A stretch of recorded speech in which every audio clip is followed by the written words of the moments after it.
Welcome to the second part of the lecture on IT audit and controls. We will start off with the reasons for controls. So let's discuss why organizations implement controls.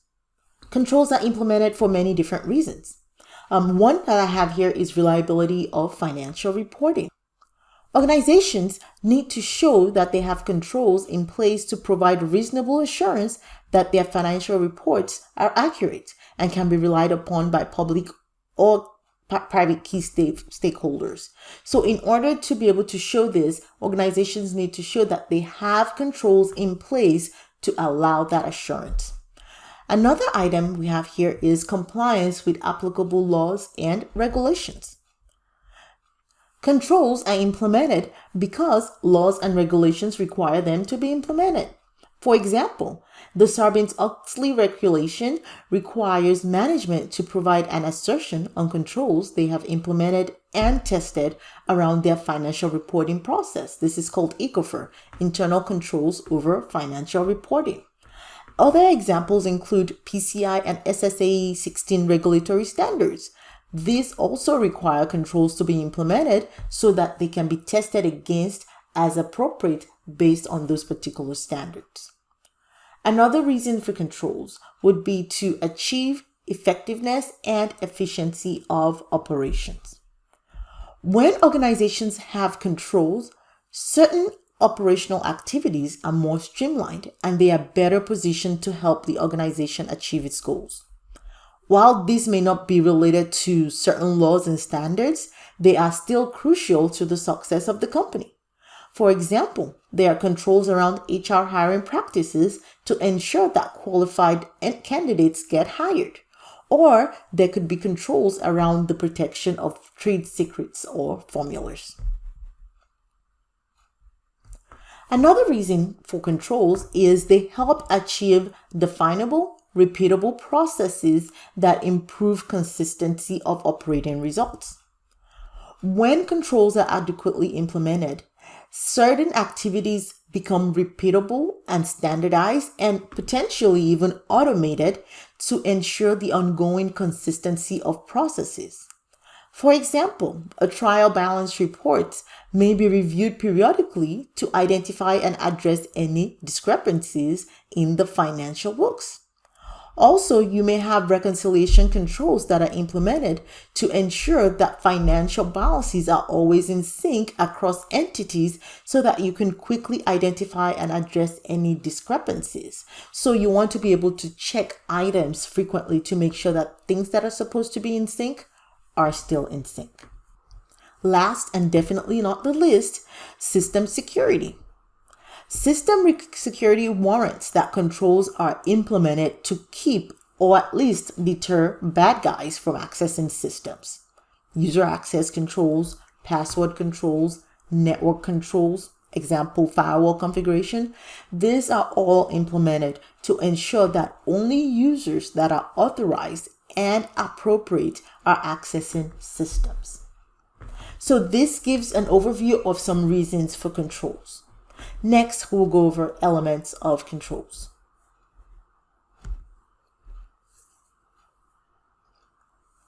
Controls should have certain elements in order to qualify as adequate controls. Depending on the type of control, it may not have all the elements listed in this slide. However, it should have enough of this element in order to be considered adequate. So, example of a control, I'm going to read an example out and then we'll go over this element. Passwords are required prior to accessing the system. So this is the password check. Or another control is access to the system requires a completed user access request form and approval from the manager. Those are controls for specific items in the system. So the first element is, what is a control activity? What is the control activity? For example, it could be an authentication control, an authorization control, a password control, like one I just read out, an access control, or a books reconciliation control. Your control has to state what the activity is. In one of the examples I read earlier, part of that is the approval of an access request form by a manager. The second element here is how often the control occurs, which is the frequency. It could be hourly, daily, weekly, or even annual. And you could also have an automated control that is just a frequent check. So you want to state what the frequency is, and if there's no set frequency, if it's automated, you want to set that as well, or state that as well, rather. Another element is the title, the who that's performing the control, and if there's any segregation of duties involved. Are there any potential conflicts with the person performing the control? The manager approving the form shouldn't be the same person that's creating access in the system, for example. So you want to make sure that you have a segregation of duties in place. So you want to state the title of the person performing the control. In an example that I stated earlier, the manager is the person approving the form, but then access to the system is typically granted by the administrator, and you may want to include that in the control. Another element here is, when does the control activity occur? Is there a specific time of date that it occurs that's important to note? So for example, a daily review of journal entries may occur at 4 p.m. every day before the close of business. Or does it occur after specific activities? Does it have any predecessors in the process? So you may want to state this. Or you may also want to state something like a temporary privileged user account activity that may take place after a user has logged out. So if there's any specific sequence to that control, that's something that you would consider adding to the control. Another element that we have here is if there are any reports, documents, files that are going to be used in performing the control, it may be reasonable to include that in the control. For example, if there is a control regarding user access reviews and you need specific access reports to be generated from the system, you may want to state that in the control so it's clear what that control is about. Or if there are balance cross-checks, account balance cross-checks that requires reports from different specific systems, you may want to state that so it's clear which systems or which reports are being reconciled.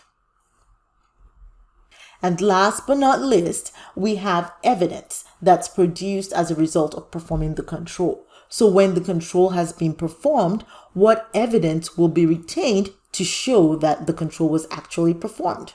For example, that could be a report with the results of reviewing users' access, or a report showing the account balances that were reconciled. It's something that you may consider including in your control. Now, I know we've talked a lot about controls, but one important thing to notice here on the slide: a process is not a control. The process supports the control. The control objective is not the control. The control objective is simply the objective of the control. And last item is that testing is performed over the actual control.